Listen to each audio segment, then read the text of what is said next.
ईमानदार सर्वोच्च नीति की कहानी। दोस्तों, आज हम आपके सामने कहानी लेके आए हैं। एक राहुल नाम का एक व्यक्ति था। स्वभाव का बहुत ही गंभीर था। उसकी पढ़ाई पूरी हो चुकी थी, लेकिन कोई नौकरी नहीं थी। दिन रात को काम की तलाश में इधर उधर भटकता रहता था।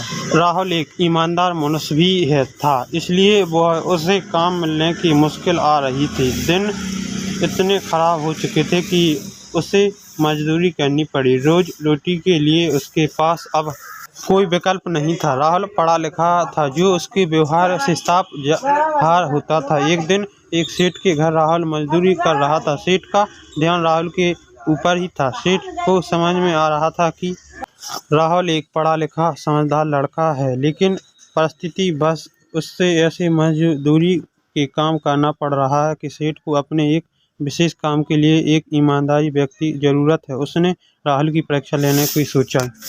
उसने एक दिन राहुल को अपने पास बुलाया और उसे 50,000 रुपये दिए, जिससे 100 के नोट थे, और कहा कि भाई, तुम ईमानदार लगते हो, ये पैसे मेरे एक व्यापारी को दे आओ। राहुल ने ईमानदारी से पैसे पहुंचा दिए। दूसरे दिन व्यापारी ने राहुल को फिर से पैसे दिए। इस बार उसने राहुल को बिना गिने पैसे दिए। कहा, खुद ही गिन लो और व्यापारी को दे आओ। राहुल ने ईमानदारी से काम किया। सेठ पहले से ही गले के पैसे गिनकर रखता था, पर वो राहुल की ईमानदारी की परीक्षा लेना चाहता था। रोज वो सेठ उसे पैसे देना भेजता था। राहुल की माली हालत वो बहुत ही खराब होती थी। एक दिन उसकी नीयत डूल गई और उसने 100 रुपये चुरा लिए, जिसका पता सेठ को लगा। फिर सेठ ने कुछ नहीं कहा। फिर से राहुल को रुपये देना भेजा, तो सेठ के कुछ ना कहने पर राहुल को हिम्मत बढ़ गई और उसने रोज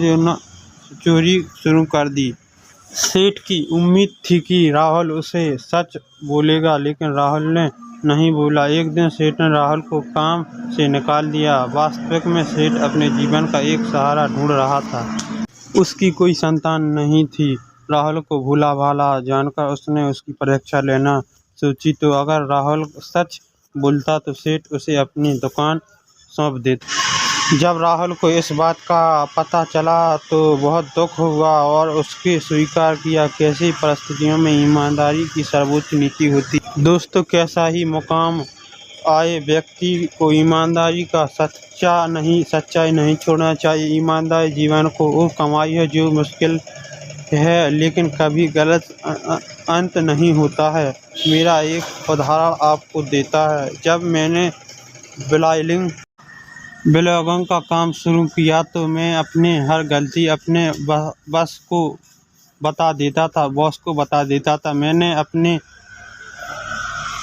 डांट के डर से कभी कुछ नहीं छुपाया। कभी कभी बहुत बड़ी गलती की और बहुत डांट भी खाई, लेकिन कभी भी छुपाई नहीं है। उसके परिणाम यही रहा कि मेरे साथ काम शुरू करने वाले सभी लोगों को कुछ ही दिनों में हटा दिया गया, लेकिन गलतियां करने के बावजूद मुझे कभी काम से नहीं हटाया। उल्टा मेरा काम और दायित्व आवश्यकता अनुसार बढ़ा दिया गया। मेरी इस ईमानदारी का मुझे रोज कुछ ना कुछ नया सीखने मिलता है। मेरी गलतियों का सिलसिला आज भी बराकार है, जिसके कारण मुझे हटा दिया जा सकता है, लेकिन ईमानदारी के कारण उन गलतियों में हंसकर टाल भी दिया जाता है। दोस्तों, तो ये ईमानदारी की कहानी थी। दोस्तों, सही लगी हो तो चैनल को सब्सक्राइब जरूर करें। मिलते हैं अगले वीडियो में, तब तक के लिए जय हिंद, जय भारत।